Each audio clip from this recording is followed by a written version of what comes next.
श्रीकान्तद्रुहिणोपमन्युतपनस्कन्देन्द्रनन्द्यातयः प्राचीनो गुरवोऽपि यस्य करुणालेशाद्गता गौरवम् तं सर्वादिगुरुं मनोज्ञवपुषं मन्दस्मितालङ्कृतं चिन्मुद्राङ्गितमुद्रपाणिनलिनं चित्ते शिवं कुर्महे।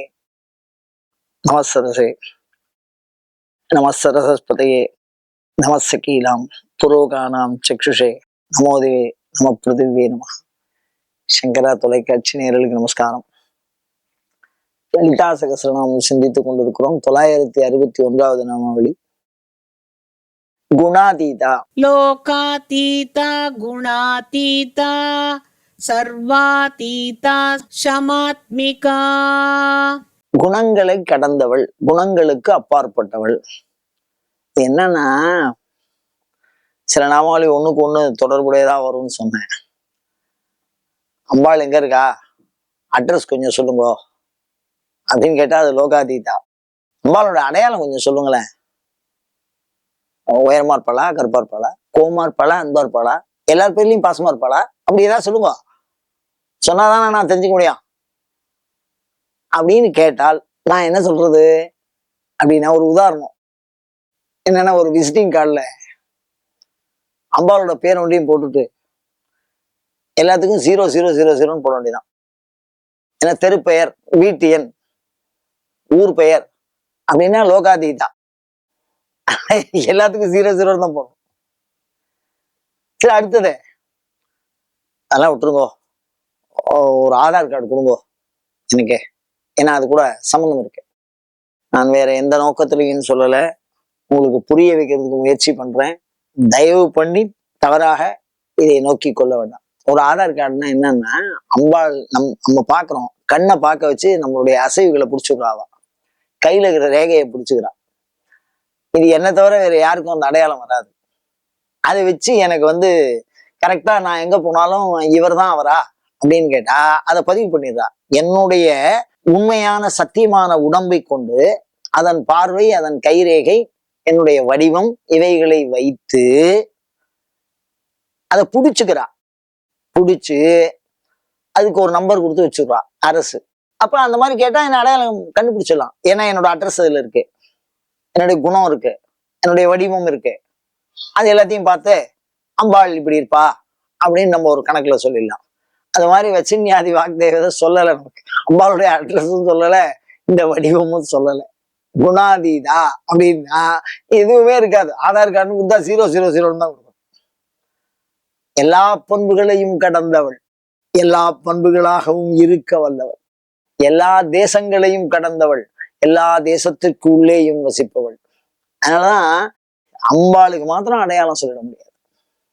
சுபாவத்துல அம்பாளுக்கு 2 லட்சணம் இருக்கு. சௌலபியம், காம்பீரியம். சௌலபியம்னா எளிமையா அம்பாளை போய் பாரில் உன்னை சந்திப்பவர்க்கு எளிதாம் எம்பிராட்டினின் தன்னலியே அப்படிங்கிறார். இப்படி தேசங்களை கடந்து நின்றவள், உலகிற்கு அப்பாற்பட்டு நின்றவள், குணங்களை கடந்து நிற்கின்றவள். அப்பேற்பட்டவ கூப்பிட்டா முன்னாடி திடீர்னு வந்துருவா. உன்னையே அன்னையே என்பன் ஓடி வந்தேன் பாரு அபிராமி பண்றது.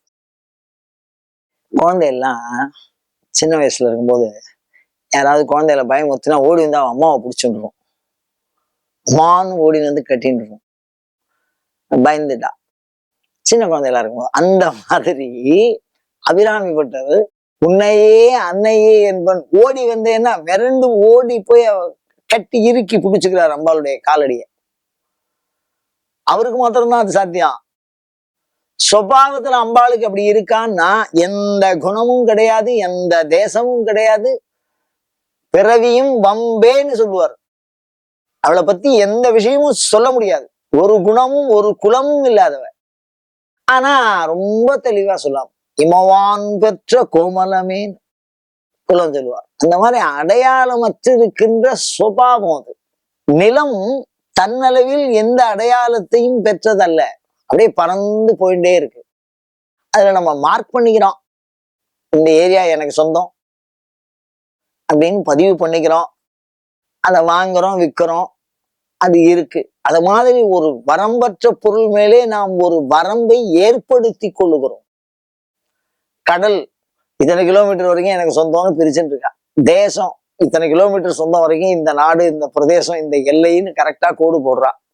ஆனா சுபாவத்துல அது பரந்ததாக இருக்கிறது. ஆகாயத்தை பிரிக்க முடியுமா? விமானம்னு பேர் வைக்கிறா. மானம்னா அளக்கக்கூடிய கருவி. அப்படி அளந்து அறிதற்கு முடியாதவளா இருக்கு. அது மாதிரி குணாதீதா, எல்லா குணங்களையும். அது சரியே, இந்த குணாதீதமா இருக்கிறவளை கட்டி ஒரு பிரயோஜனமும் இல்லை. இடமும் தெரியாது, குணமும் தெரியாது அப்படின்னு சொல்லி அப்புறம் எதுக்கு நாமாவளியில சொல்லுவானே? ஏதாவது தெரிஞ்சா நம்ம போய் கை காலில் விழுந்து ஏதாவது ஒரு பலனை அனுபவிக்கலாம், புருஷார்த்தத்தை அனுபவிக்கலாம், இல்ல அம்பாளுடைய அனுகிரகத்தை வாங்கலாம். குணாதீதான்னு சொல்லிவிட்டா எல்லா குணங்களையும் கடந்து நிற்கிறான். அது யாருக்கு சொல்றோம்னா, எல்லாருக்காக தான் லலிதா சஹஸ்ரநாமம். யதிகள் கும்பிடும் போது அந்த மாதிரி பூஜை பண்றா. யதிகள் துறவு நெறி அடைந்து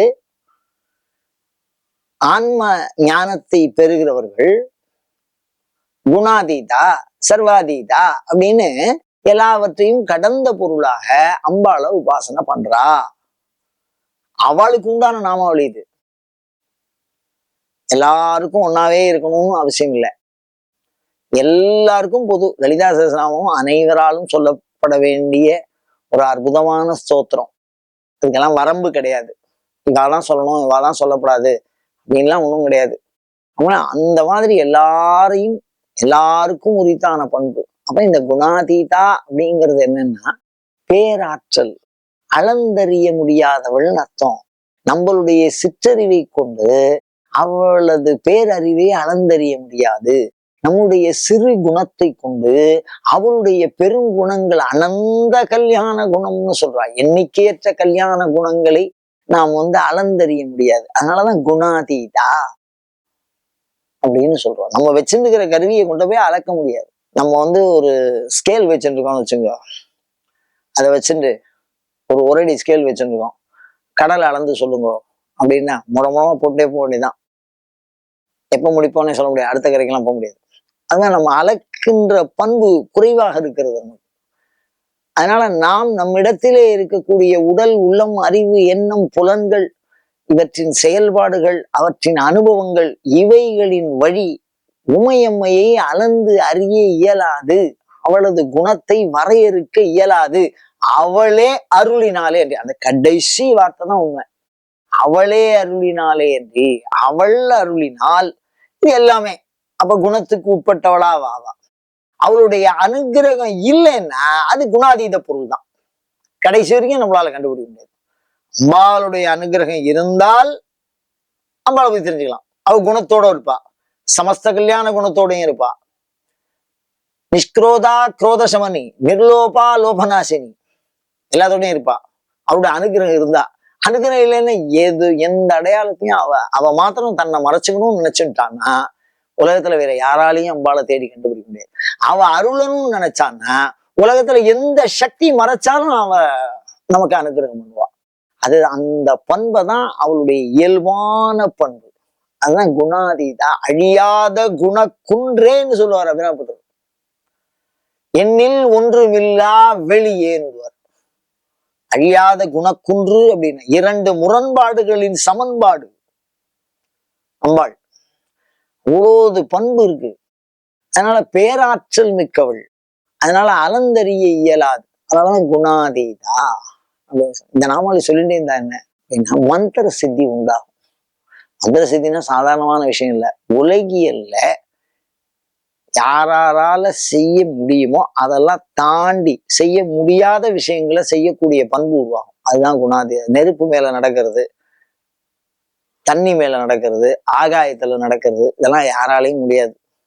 ஆனா அந்த மாதிரி சித்துக்களை ஞானிகள் வேண்டி பெற்றார்கள் அம்பாளிடத்துல. அந்த மாதிரி சித்துக்களை கொண்டு அந்த நம்பிக்கையை மக்கள் மத்தியில சொல்லணும்னு, மக்களுக்கு அந்த இறை அன்புன்னு ஒண்ணு இருக்கு, இறைவன் ஒண்ணு இருக்குன்னு சூட்டுறதுக்கு அந்த சித்தை பயன்படுத்தி அம்பாளுடைய அனுகிரகத்தை நிறைய அதிகமான பேர் அடைவதற்கு ஞானிகள் வழிவகை செய்கிறார்கள். அப்படிப்பட்ட ஞானியர்கள் வணங்கிய குணங்களில் அது ஒன்று. இதை நாம் வணங்கினால் அந்த மந்திர சித்தி ஏற்படும். அப்படிப்பட்ட அந்த சித்தை பெற முயல்வோமாக. அயம் தர்மஹா உத்தரோத்தர அபிவிருத்தி ரஸ்து.